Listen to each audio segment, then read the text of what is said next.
Hello. ସମସ୍ତ ଛାତ୍ରଛାତ୍ରୀଙ୍କ ମାନଙ୍କୁ ମୋର ଏହି ଚ୍ୟାନେଲରେ ସ୍ୱାଗତ ଜଣାଉଛି। ଆଜି ଆଜି ଆମେ ଅଷ୍ଟମ ଶ୍ରେଣୀର ଯେଉଁ ଓଡ଼ିଆ ବହି ଅଛି ସାହିତ୍ୟ ସୁରଭି ସେଇ ବିଷୟରେ ଆଜି ଆମେ ପଢ଼ିବା।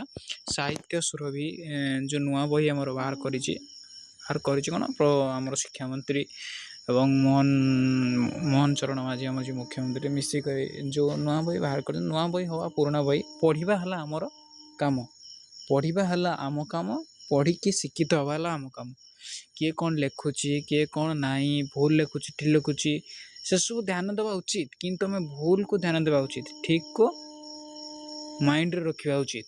ଭୁଲକୁ ଆମେ ସେତେବେଳେ ଧ୍ୟାନ ଦେବା ଉଚିତ କି କେଉଁଟା ଭୁଲ କେଉଁଟା ଠିକ୍, କି ସାରଟା ଠିକ୍ କି ଭୁଲ, ଏସବୁ ଭିତରେ ଆମେ ଧ୍ୟାନ ଦେବା ଉଚିତ।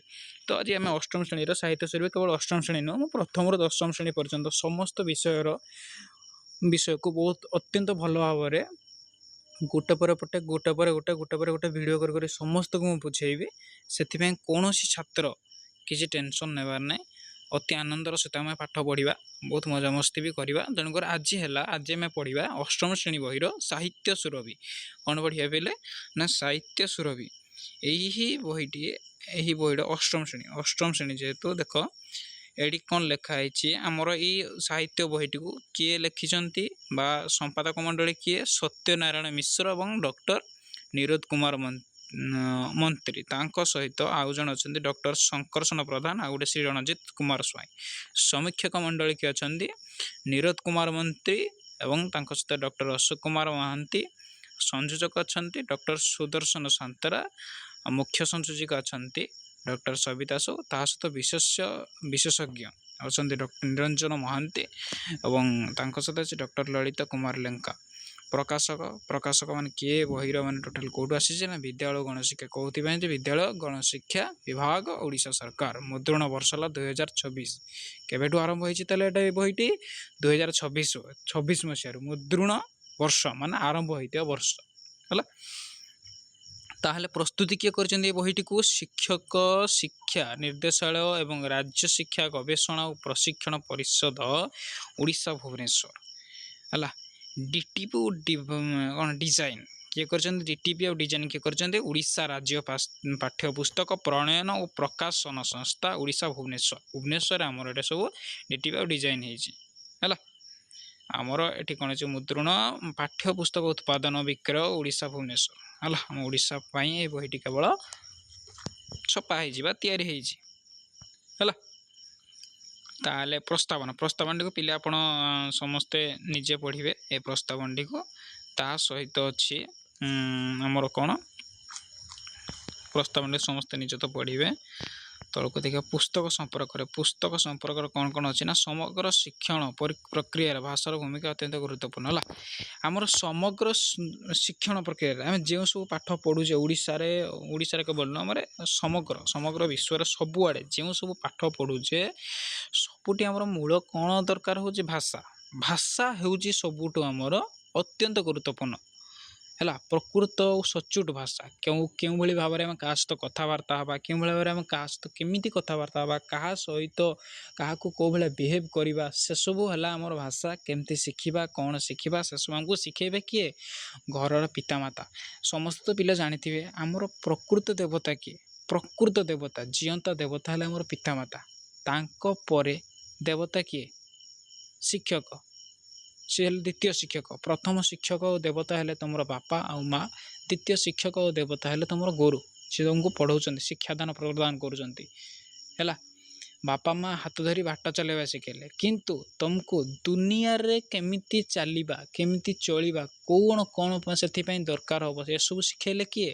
ଗୁରୁ। ଜଣେ ଗୁରୁ ହିଁ ଏଥିରେ ତାଙ୍କର ମୁଖ୍ୟ ଭୂମିକା ଗୁରୁତ୍ୱପୂର୍ଣ୍ଣ ରହିଛି। ବିଭିନ୍ନ ସ୍ତରରେ ଭାଷା ଶିକ୍ଷା ଛାତ୍ରଛାତ୍ରୀମାନଙ୍କର ଦୃଷ୍ଟିକୋଣ ଓ ମୂଲ୍ୟବୋଧକୁ ବିକଶିତ କରିଥାଏ। ଆମର ବିଭିନ୍ନ ସ୍ତରରେ ଯେଉଁ ଭାଷା ଶିକ୍ଷା ରହିଛି ଆମର ଛାତ୍ରଛାତ୍ରୀମାନଙ୍କୁ କ'ଣ କରିଥାଏ ନା ଦୃଷ୍ଟିକୋଣ ମୂଲ୍ୟବୋଧ ମଧ୍ୟ ବିକଶିତ କରିଥାଏ, ବିକାଶ ମାନେ ଆଗକୁ ବଢ଼ାଇଥାଏ। ବିଦ୍ୟାଳୟର ଶିକ୍ଷା ବ୍ୟବସ୍ଥାର ସମସ୍ତ ପର୍ଯ୍ୟାୟରେ ଭାଷା ଶିକ୍ଷାର ମୂଳ ଲକ୍ଷ୍ୟ ହେଲା ସୃଜନଶୀଳତା ହେଲା। ଆମ ବିଦ୍ୟାଳୟ ଶିକ୍ଷା ବ୍ୟବସ୍ଥାରେ ସମସ୍ତ ପର୍ଯ୍ୟାୟରେ ଭାଷା ଶିକ୍ଷାର ମୂଳ ଲକ୍ଷ୍ୟ କ'ଣ ହେଇଛି ନା ସୃଜନଶୀଳତା, ଜ୍ଞାନ, ପରମ୍ପରା ଓ ପ୍ରୟୋଗ। ହେଲା, ସୃଜନଶୀଳତା, ଜ୍ଞାନ, ପରମ୍ପରା, ଆମର ଯେଉଁ ବିଦ୍ୟା, ଜ୍ଞାନ, ପରମ୍ପରା ଓ ପ୍ରୟୋଗ, ସ୍ୱାଧୀନ ଚିନ୍ତା, ଜାତୀୟ ସଂସ୍କୃତି ଚେତନାର ବିକାଶ, ସ୍ୱାସ୍ଥ୍ୟ ଏବଂ ଆନନ୍ଦ ପ୍ରଦାନ କରିବା। ବୁଝିପାରିଲେ? କ'ଣ କହିଛି ନା ବିଦ୍ୟାଳୟ ଶିକ୍ଷା ବ୍ୟବସ୍ଥାର ସମସ୍ତ ପର୍ଯ୍ୟାୟରେ ଭାଷା ଶିକ୍ଷାର ମୂଳ ଲକ୍ଷ୍ୟ। ଭାଷା ଶିକ୍ଷାର ମୂଳ ଲକ୍ଷ୍ୟ ହେଲା କ'ଣ? ସୃଜନଶୀଳତା, ହେଲା, ଜ୍ଞାନ, ପରମ୍ପରା ଓ ପ୍ରୟୋଗ, କେମିତି ତାକୁ ପ୍ରୟୋଗ କରିବା, ସ୍ୱାଧୀନ ଚିନ୍ତା, ନିଜକୁ କେମିତି ସ୍ୱାଧୀନ ରଖିବା, ହେଲା, ଜାତୀୟ ସଂସ୍କୃତି ଚେତନାର, ଜାତୀୟ ସଂସ୍କୃତି, ଜାତୀୟର ଆମର ଯାହା ସଂସ୍କୃତି ସବୁ ଚାଲିଛି ଚେତନାର ବିକାଶ, ସ୍ୱାସ୍ଥ୍ୟ ଏବଂ ଆନନ୍ଦ ପ୍ରଦାନ କରିବା। ବୁଝିଲେ?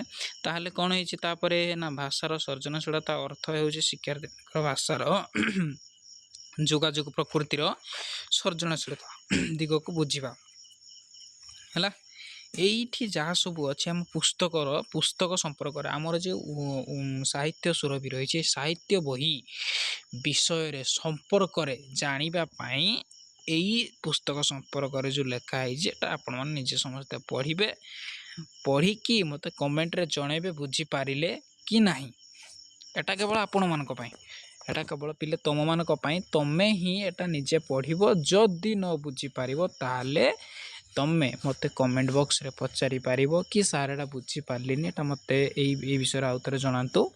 ଦେଖ ପିଲେ, ଆମର ମେନ୍ ପାଠ ହେଲା ଏଇ ଯେଉଁ ପୁସ୍ତକ ସମ୍ପର୍କରେ ଦେଇଛି ଆମେ ପୁସ୍ତକ ବିଷୟରେ ଜାଣିବା ପାଇଁ। ହେଲା, ଏଥିରୁ ତ ଆମର କିଛି ବି କୌଣସି ଏକ୍ଜାମ୍ରେ ପଡ଼ିବ ନାହିଁ, ଏଟା ଏତେ ପଢ଼ିବା ଜରୁରୀ ନୁହଁ। ଯଦି କୌଣସି ପିଲା ଚାହୁଁଥାଅ ଏ ବିଷୟରେ ବୁଝିବା ପାଇଁ କି ସାର୍ ଏଗୁଡ଼ା ସବୁ କ'ଣ ପାଇଁ ଲେଖା ହେଇଛି, ଏଟା ଯଦି ଆମ ପାଇଁ ଦରକାର ନାହିଁ, କ'ଣ ପାଇଁ ଲେଖା ହେଇଛି ଏସବୁ ଆମ ବିଷୟରେ ଯଦି ଆମର କିଛି ଦରକାର ନାହିଁ ତାହେଲେ କ'ଣ ପାଇଁ ଲେଖା ହେଇଛି, କମେଣ୍ଟ ବକ୍ସରେ ମୋତେ କମେଣ୍ଟ କଲେ ମୁଁ ନିହାତି ଭାବରେ ସମସ୍ତଙ୍କୁ ଏ ବିଷୟରେ ଆଉ ଗୋଟେ ଭିଡ଼ିଓ ମାଧ୍ୟମରେ ଜଣାଇଦେବି। ଠିକ୍ ଅଛି ପିଲେ? ତାହେଲେ ଇଏ ହେଲା ଆମ ଭାରତ ସମ୍ବିଧାନ। ଏ ତ ସବୁ ବହିରେ ଏମିତି ଲେଖା ଥାଏ, ସମସ୍ତେ ଜାଣିଥିବେ। ଦେଖ ପିଲେ, ଫାଷ୍ଟ କ'ଣ ଅଛି ଆମର ଏଠି, କାନ୍ତ କବି ଲକ୍ଷ୍ମୀକାନ୍ତ ମହାପାତ୍ର ଲେଖିଛନ୍ତି କ'ଣ? ବନ୍ଦେ ଉତ୍କଳ ଜନନୀ। ଆମେ ଯେଉଁ ପ୍ରତ୍ୟେକ ସ୍କୁଲରେ ଦେଖିଥିବେ ଶନିବାର ଯେତେବେଳେ ଆମର ହୁଏ ପ୍ୟାରେଡ୍ କ୍ଲାସ୍ ହୁଏ, ପିଟି କ୍ଲାସ୍ ଯେଉଁ ହୁଏ, ପିଟି ଟିଚର୍ ନେଇକି ଆମକୁ କ୍ଲାସ୍ କରାନ୍ତି, ଯେତେବେଳେ ଆମେ କୌଣସି ଯୋଗ କରନ୍ତି କି ଶନିବାର, ଅନଲି ଆଉ କେଉଁଠି କ'ଣ କରାହୁଏ ତ ମୁଁ ଜାଣିନି, ଅଧିକାଂଶ ଦେଖିବେ ଶନିବାର ସଟର୍ଡେ ଦିନ ପିଲାମାନେ ବନ୍ଦେ ଉତ୍କଳ ଜନନୀ ଗାନ କରିଥାନ୍ତି। ହେଲା ନା, କ'ଣ ସେ ଲେଖିଛନ୍ତି କିଏ ତାହେଲେ ପିଲେ? କାନ୍ତ କବି ଲକ୍ଷ୍ମୀକାନ୍ତ ମହାପାତ୍ର। ଏଇଟା ନିହାତି ଭାବରେ ଆମର ଦେଖ ପିଲେ, ଆମେ ଏବେ ଛୋଟ ଛୁଆ ହେଇଛେ, ଅଷ୍ଟମ ଶ୍ରେଣୀ ଛୋଟ ଛୁଆ ବି ନାହିଁ, ବହୁତ ବଡ଼ ହେଇଗଲେଣି। ଦେଖ ପିଲେ, ଆମେ ଫ୍ୟୁଚରରେ ଆମକୁ ବହୁତ କିଛି କରିବାର ଅଛି। କିଏ କମ୍ପିଟେଟିଭ୍ ଏକ୍ଜାମ୍ ଦେବ, କି ତୁମେ ଯେକୌଣସି ଏକ୍ଜାମ୍ ବି ଦିଅ, ଆମର ଜିକେ କ'ଣ ଜାଣିଥିବେ? General knowledge. ଏଇଗୁଡ଼ା ହେଲା ସବୁ ଆମ ଜେନେରାଲ୍ ନଲେଜ୍। ବନ୍ଦେ ଉତ୍କଳ ଜନନୀ କିଏ ଲେଖିଛନ୍ତି, ଜନଗଣ ମନ ଅଧିନାୟକ ଜୟ ହେ ଏସବୁ କିଏ ଲେଖିଛନ୍ତି। ତାପରେ ଆମେ ଯେକୌଣସି ବହି ବି ପଢ଼ୁଛେ, ହେଲା, ଯେମିତି ଆମେ ଉତ୍କଳୀୟ ଏ ସଙ୍ଗୀତଟି କିଏ ଲେଖିଛନ୍ତି। ଆମର ଯେତେ ପୁରୁଣା ବହି ବି ଯେତିକି ପଢ଼ି ଆସିଛେ ସେଗୁଡ଼ା ଭିତରୁ ବି ପଢ଼ିପାରେ ପିଲେ, ମନେ ରଖିଥିବ। ଏସବୁ ହେଲା ଆମର ଜିକେ।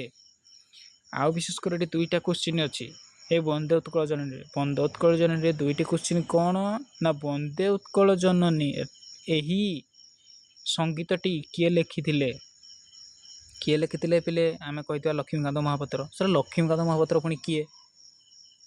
ବା କାନ୍ତ କବି କିଏ? ନା କିଏ ଏଠି? ସିଏ ହେଲେ ଲକ୍ଷ୍ମୀକାନ୍ତ ମହାପାତ୍ର। ତାହେଲେ ପ୍ରଥମ କ'ଣ ଅଛି, ଏ ସଙ୍ଗୀତଟା ଆମେ ଗାନ କରିବା। କ'ଣ ଅଛି ନା, ବନ୍ଦେ ଉତ୍କଳ ଜନନୀ ଚାରୁହାସମହି ଜନନୀ ଜନନୀ ଜନନୀ, ବନ୍ଦେ ଉତ୍କଳ ଜନନୀ ପୂତ ପୟୋଧି ବିଦ୍ୟୁତ ଶରୀରା, ତାଳତ ମାଳ ସୁଶୋଭିତ ତୀରା, ଶୁଭ୍ରତଟି ନିକୋଳ ଶିଖର ସମୀରା, ଜନନୀ ଜନନୀ ଜନନୀ, ବନ୍ଦେ ଉତ୍କଳ ଜନନୀ।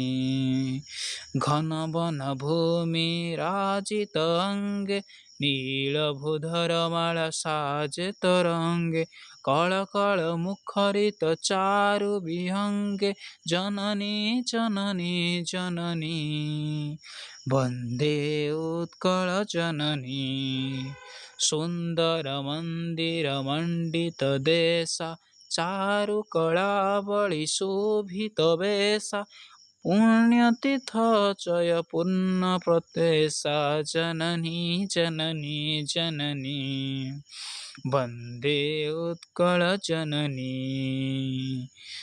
ଉତ୍କଳ ସୁରବର ଦର୍ପିତ ଗେହା ଅରିକୁଳ ଶୁଣିତ ଚର୍ଚ୍ଚିତ ଦେହା ବିଶ୍ୱଭୂମଣ୍ଡଳ କୃତବର ସ୍ନେହା ଜନନୀ ଜନନୀ ଜନନୀ ବନ୍ଦେ ଉତ୍କଳ ଜନନୀ କବିକୁଳ କ'ଣ ଲେଖା ହେଇଛି ପିଲେ କବିକୁଳ ମୌଳି ସୁନନ୍ଦନ ବନ୍ଦ୍ୟା ଭୁବନ ବିଘୋଷିତ କୀର୍ତ୍ତି ଅନିନ୍ଦ୍ୟା ଧନ୍ୟ ପୁଣେ ଚିରେ ଶରଣୀ ଜନନୀ ଜନନୀ ଜନନୀ ବନ୍ଦେ ଉତ୍କଳ ଜନନୀ। ଦେଖ ପିଲେ ମୁଁ ତ ଗୋଟେ ସିଙ୍ଗର ନୁହଁ ଯେ ମୋର ସବୁ ସଙ୍ଗୀତର ସ୍ୱର ମନେ ରହିବ କି କ'ଣ, ଯେହେତୁ ଆଜ୍ ଏ ଟିଚର ହିସାବରେ ମୁଁ ସମସ୍ତଙ୍କୁ ଜଣେଇବା ହିସାବରେ ଏଇ ଗୀତଟି ମୁଁ ବୋଲିଲି। ତ ଦେଖ ପିଲେ ସମସ୍ତେ ଜାଣିଥିବ ଏ ଗୀତଟି କେଉଁଭଳି ଭାବରେ ସ୍ୱରରେ ଆମକୁ କ'ଣ ବୋଲାଯାଏ, ଏ ଗୀତଟି ଗାନ କରାଯାଏ ସେଇଭଳି ଭାବରେ ସମସ୍ତେ ଗାଇବ। ଆଉ ୟାର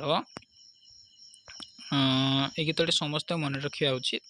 ଯେମିତି ଆମେ ଆମ ଜନନୀ କହିଲେ ମା ମନେ ରଖିଥିବେ, ଏଇ ଜନନୀ କହିଲେ ମା କିନ୍ତୁ ନୁହେଁ, ଏଇ ଜନନୀର ମାର ଅର୍ଥ କାହାକୁ ଜଣେଇଛି ବନ୍ଦେ ଉତ୍କଳ ଜନନୀ। ଉତ୍କଳ ହେଲା ଆମ ଓଡ଼ିଶା, ଓଡ଼ିଶା ମାଟି ଆମର ଓଡ଼ିଶା, ଯେଉଁ ଓଡ଼ିଶା ଅଛି ଆମ ଭାରତ ଯେଉଁ ଅଛି ଆମ ଭାରତର ମା ସେ, ତାଙ୍କରି ବିଷୟରେ କବିତାଟି ଲେଖା ହେଇଛି। ତାପରେ ଦେଖିବା ପୃଥିବୀର ପ୍ରତି, ପୃଥିବୀର ପ୍ରତି ପିଲେ କିଏ ଲେଖିଛନ୍ତି? ମଧୁସୂଦନ ରାୟ। ମଧୁସୂଦନ ରାୟ ଲେଖିଛନ୍ତି ଏଇଟା। ତାହେଲେ ଏଇଟା ବହୁତ ଭଲ ଭାବରେ ପଢ଼ିଦେବ ପିଲେ। ଆମେ ବିଷୟ ଉପରକୁ ଯିବା ଟିକେ। ତ ପିଲେ ବିଷୟ ଉପରକୁ ଯିବା ପୂର୍ବରୁ ଏଇଟା ଫାଷ୍ଟ ଟିକେ ବୁଝିଦେବା, ଏଇଟା କ'ଣ ଅଛି? ପୃଥିବୀ ପ୍ରତି, ପୃଥିବୀ ପ୍ରତି ମାନେ ପୃଥିବୀ ପ୍ରତି, ପ୍ରତି କଲେ କ'ଣ ବୁଝିପାରୁଛ ପିଲେ? ଯେତେ ଆମର ଗୋଟେ ଧର ଗୋଟେ ମୁଁ ବାକ୍ୟଟେ କହିବି, ତାଙ୍କ ପ୍ରତି ମୋର ଘୃଣାଭାବ ଅଧିକ, ମାନେ ତାଙ୍କ ପ୍ରତି ତାଙ୍କ ଉପରେ ମୋର ଘୃଣାଭାବ ଅଧିକ ଅଛି, ତାଙ୍କ ଏଗେନଷ୍ଟରେ, ହଁ କି ନାହିଁ? ସେଇଟା ପୃଥିବୀ ପ୍ରତି, ପୃଥିବୀ ପ୍ରତି ସେ କ'ଣ ଲେଖିଛନ୍ତି, ପୃଥିବୀ ବିଷୟରେ ସେ କ'ଣ ଲେଖିଛନ୍ତି ଟିକେ ପଢ଼ିବା। ତୁହି ମା ଧରଣୀ ଜନନୀ ମହର ଧରିଛୁ ମା ମୋତେ କୋଳେ। ନା ଏଠି କ'ଣ କହିଛି? ତୁହି ମା ଧରଣୀ ଜନନୀ ମୋହର, ମା ମୋହର ଧରିଛୁ ମୋତେ କୂଳେ, ମୋତେ ତ କୂଳରେ ଧରିଛୁ ମା ତୁଇ। ଲୁଟି ଅଛି ସିନ୍ଧୁ ଚରଣେ ତୋହର, ଆହା କି ଉଲ୍ଲାସ ଭଳେ। ଲୁଟି ଅଛୁ ସିନ୍ଧୁ ଚରଣେ ତୋହର, ତୋ ଚରଣରେ ମା ଆମେ ଲୁଟି ଅଛୁ ସିନ୍ଧୁ, ଆହା କି ଉଲ୍ଲାସ ଭଳେ। ତୋ ଚରଣରେ ତୋ ଚରଣରେ ଯେଉଁ ତୁ ଲୁଟି କରୁଛୁ ସିନ୍ଧୁକୁ, ଆହା କି ଉଲ୍ଲାସ ଭଳେ, ସେଠାରେ କି ଉଲ୍ଲାସ, ଆହା କି ଆନନ୍ଦ ଲାଗୁଛି। ରହିଛୁ ଅନାଇ ଅନନ୍ତ ଗଗନେ, ଆନନ୍ଦରେ ଅନୁକ୍ଷଣ। ତୁ ମା ଗଗନରେ ଅନନ୍ତରେ ତୁ ଅନେଇକି ରହିଛୁ, ଆମକୁ ଅନୁକ୍ଷଣ କରୁଛୁ। ସେ ମହା, ତାପରେ ଲେଖା ହେଇଛି କ'ଣ? ସେ ମହା ଗଗନ ମହା ଆନନ୍ଦରେ ନିରୀକ୍ଷେଇ ତୋ ଆନନ। ହେଲା ପିଲେ ଏଇ ପୃଥିବୀ ପ୍ରତି ଯେଉଁ ଅଛି ଏଇଟା ବହୁତ ଭଲ ଭାବରେ ପଢ଼ିଦେବ। ଇଏ ଦେଖ ଆମ ଆଗରୁ ଏଇ ସଙ୍ଗୀତଟି ଆମ ବହିରେ ନଥିଲା, ଏବେ ଆଡ଼ ହେଇଛି, ଯେହେତୁ ଭଲ ଭାବରେ ଟିକେ ପଢ଼ିଦେବ ଏଇଟା। ୟାକୁ ଏଗୁଡ଼ା ସବୁ ମନେ ରଖିବା ନିହାତି ଜରୁରୀ, ଯେହେତୁ ଆମେ ଓଡ଼ିଆ ପିଲା, ଆମେ ଭାରତ ପିଲା, ଓଡ଼ିଶା ପିଲା, ଏସବୁ ଆମେ ମନେ ରଖିବା ଉଚିତ। ବୁଝିପାରିଲ ପିଲେ? ତ ଫାଷ୍ଟ ଆମେ କ'ଣ ପଢ଼ିବା ତାହେଲେ? ପ୍ରଥମ ତାପରେ ବନ୍ଦେ ମାତରମ୍ ଅଛି ପିଲେ, ବନ୍ଦେ ମାତରମ୍ ବି ଟିକେ ମନେ ରଖିଦେବ ନିହାତି ଜରୁରୀ। ଆମେ ଫାଷ୍ଟ ବିଷୟ କ'ଣ ପଢ଼ିବା? ଆସ ଉତ୍କଳୀୟ। କ'ଣ ପଢ଼େ? ଇଏ ଗୋଟେ ପଦ୍ୟଟି ହେଲା ପିଲେ, ଇଏ ଗୋଟେ ପଦ୍ୟଟି। ଏ ପଦ୍ୟର ନାଁ କ'ଣ? ଆସ ଉତ୍କଳୀୟ। ହେଲା, ଏ ପଦ୍ୟର କବି ତାହେଲେ କିଏ ପିଲେ? ଜାତୀୟ କବି ବୀରକିଶୋର ଦାସ। ଏଇଠି କ'ଣ କୋଶ୍ଚିନ୍ ଆସିବ ଜାଣିଥିଲି ପିଲେ, କହିଥିଲି ପିଲେ 3ଟି କୋଶ୍ଚିନ୍ ଆସିବ। କ'ଣ କୋଶ୍ଚିନ୍ ଆସିବ? ଆସ ଉତ୍କଳୀୟ ପଦ୍ୟର କବି କିଏ? କିଏ ତାହେଲେ ପିଲେ? ବୀରକିଶୋର ଦାସ। ତାହେଲେ ଏଠି ଆଉ ଗୋଟେ କୋଶ୍ଚିନ୍ ଆସିବ, ବୀରକିଶୋର ଦାସ କିଏ? କିଏ ପିଲେ? ଜାତୀୟ କବି। ଏଠି ଆଉ ଗୋଟେ କୋଶ୍ଚିନ୍ ବି ଆସିବ ପିଲେ, ଜାତୀୟ କବି କିଏ? ବୀରକିଶୋର ଦାସ। ବୁଝିପାରିଲ ପିଲେ? देख आमे जदि एमिति आमको आउ जने पढ़ेइबो आमे पढ़िबा यार तो किछि माने नु बुझी पारछ ना समस्ते आमे निजे भी चाहिबा गोटे विषय हो गोटे पद्य हो कि गोटे गद्य हो से थोर हम निजे क्वेश्चन आरंभ करिबा निजे निजे आमे प्रश्न बनेबा निजे उत्तर लिखिबा जेते पारुजे प्रश्न बनेबा जेते पारुजे तार उत्तर लिखिबा सेमिति हेले कोन हबो ना आमे निजे को निजे बेले बेले गोटे क्वेश्चन भी आसुथो निजे निजे गोटे प्रश्न भी मन भीतर आसुथो जे भगवान भगवान हो कि जहाँ को कि सांग संगे रे सांग कि सार को भी पचारुथु सर जी क्वेश्चन बनूची से केमिति जानूची जे ए क्वेश्चनटा ए क्वेश्चन आंसर हम जानि नथिबो बोली से केमिति जानूची देख पिले ए दुनिया रे एमिति जणे केही नाहाती जे सबु पाठ जणे पढ़ी देइची बुझी पारुछ ना पिले पाठ अनेक अछि पाठ को पढ़ी कि केही सारी परिबे नाही एई जो तुमको गोटे प्रोसेसटे बतैले एबे एई प्रोसेस जदि समस्ते फॉलो करिवो ताहाले आमे 100 रु 100 साहित्य बही रे काहे कि समस्त विषय रे आमे 100 रु 100 नंबर रखि पारिबा जदि समस्ते मो कथा मानी एही उपदेशटी मोर पालन करिवो कोन ना आमे जो विषय जो गद्य हो जो पद्य हो जो पुस्तकर जे कौनसी विषयटी आमे पढ़िबा पढ़ी सारिला परे स्कूल रे हमको सार पढ़े देबे कि एबे मु तुमको वीडियो माध्यम रे बतई देबी तमे जाई कि परे फ्री टाइम रे कोन करिवो ना ताको क्वेश्चन आंसर बनैबो गोटे विषयटे पढ़िबो गोटे गद्यटे पढ़िबो गोटे पद्यटे पढ़िबो सेई भितरु पिले कोन करिवो ना प्रश्न तैयारी करिवो निजको निजे प्रश्न तैयारी करिवो प्रश्न उत्तर बोली गोटे खाताटे बनैबो प्रत्येक पुस्तकर हला सेठी बार बार बार बार खाली क्वेश्चन आंसर बनैबो आ ताको पढ़िबो बार